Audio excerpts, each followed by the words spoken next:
Sabe, como é que se encontra força e paz num mundo que parece estar sempre à beira do caos, de uma crise enorme? É sobre isso que a gente vai conversar hoje. Vamos mergulhar nos escritos de Ellen G. White para tentar descobrir um mapa, um guia para uma vida mais serena no meio de tudo isso. Bom, para a gente começar a entender esse caminho para a paz, os textos dela partem de um ponto bem interessante, um contraste. Basicamente, duas formas de viver completamente opostas. E é esse contraste que vai, sabe, preparar o terreno para tudo que a gente vai ver a seguir. Olha só que interessante.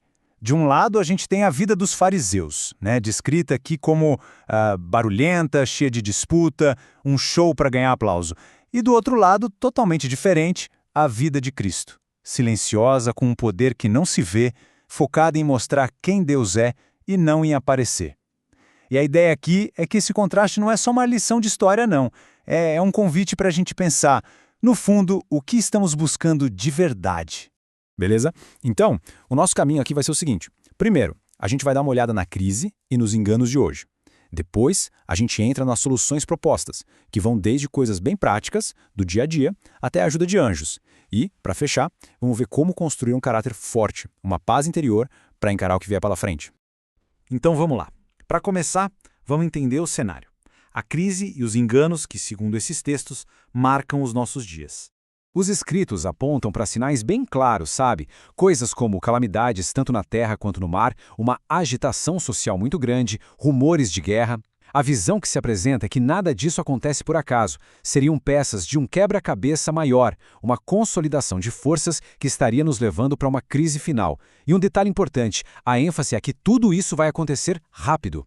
Agora tem um ponto que chama bastante atenção aqui, que é a forma como o Espiritismo é apresentado. Ele é descrito não só como uma crença, mas como uma filosofia sutil. E a ideia, segundo essa perspectiva, é que ela desvia o foco. Em vez de olhar para uma fonte divina, a pessoa passa a confiar no próprio poder. E o alerta que fica é que isso poderia abrir uma porta para enganos, como a ideia de entidades se passando por pessoas queridas que já se foram. E esse versículo de Colossenses vem para reforçar isso, quase como um alarme, né? Tende cuidado, para que ninguém vos faça presa sua por meio de filosofias e vãs sutilezas. É um alerta bem direto contra ideias e tradições que, dentro dessa visão, acabam afastando as pessoas da verdadeira segurança. É, no fundo, um chamado para ter discernimento. Então, diante de um cenário de crise e de enganos, qual seria a saída? Quais são as soluções? É aqui que a gente entra no que é chamado de os remédios de Deus. E olha que interessante essa abordagem. É um plano bem prático: ar puro, luz do sol, abstinência, descanso, exercício, alimentação correta, uso de água e confiança no poder divino. A questão aqui é que essas coisas não são vistas só como dicas de saúde. São apresentadas como verdadeiros remédios. A ideia central é que o corpo e o espírito estão totalmente conectados, sabe? Faz tudo parte de um mesmo plano para uma saúde completa. E a filosofia por trás disso tudo é bem simples. Como diz a frase, a natureza, se a gente não atrapalhar, faz o trabalho dela muito bem. A ideia é que, ao seguir esses princípios, essas leis naturais, que aqui são vistas como divinas, a gente basicamente abre espaço para que o poder de cura da própria vida atue de forma plena. Mas essa caminhada não é para ser feita de forma solitária. E agora a gente entra numa das ideias talvez mais reconfortantes desses textos, a de que somos guardados por anjos. Pensa nisso. A crença que se apresenta aqui é de que ninguém está sozinho nessa luta. Existe a ideia de um verdadeiro exército, invisível, feito de luz e poder, uma rede de apoio celestial que estaria ali, disponível para quem crê. E essa promessa lá do Salmo 34 vem para dar ainda mais força para essa ideia. O anjo do Senhor acampa-se ao redor dos que o temem e os livra. Isso tira a proteção do campo abstrato, sabe? E transforma numa presença real, constante, ativa. E olha só como esse ministério funcionaria na prática. Segundo essa visão, os anjos, eles protegem, eles guardam, especialmente as crianças, eles orientam nossas palavras e ações, repelem as forças das trevas e até iluminam a nossa mente para a gente entender a verdade. É a ideia de uma ajuda muito ativa, detalhada, acontecendo o tempo todo, mesmo que a gente nem se dê conta. Certo.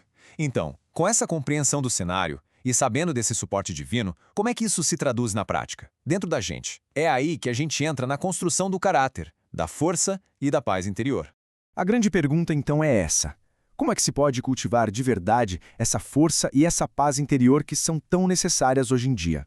E a resposta, segundo os textos, está em hábitos. Hábitos intencionais, coisas como ter um tempo quieto para a comunhão com Deus, falar com o Salvador a sós, evitar palavras ríspidas, sabe aquela história de que a resposta branda desvia o furor? Pois é, agir sempre por princípio e não na base do impulso. E claro, manter a mente ocupada com pensamentos puros, santos, são passos bem concretos para construir uma verdadeira fortaleza por dentro. E essa passagem aqui é como se fosse a chave de tudo. Aquietai-vos e sabei que eu sou Deus. A verdadeira paz, por essa ótica, não vem da correria, da agitação. Ela nasce no silêncio, na confiança, nessa comunhão com a fonte de toda a paz. E com isso, a gente fecha o círculo voltando lá para o começo, para a ideia da proximidade do fim. Essa frase, ela volta agora com um peso diferente, não acha? O mundo está no limiar de uma crise estupenda. A ideia aqui não é de algo num futuro distante. A palavra limiar sugere que se está na porta, na beirada de algo. O que antes parecia teoria se torna uma realidade bem próxima, que pede preparo. E no fim, a reflexão que fica é essa pergunta, que é bem direta. Diante de tudo isso que a gente viu, a crise, os enganos, mas também os remédios, o auxílio do céu e o caminho para a paz interior, a grande questão é como, então, viver cada dia a partir de agora?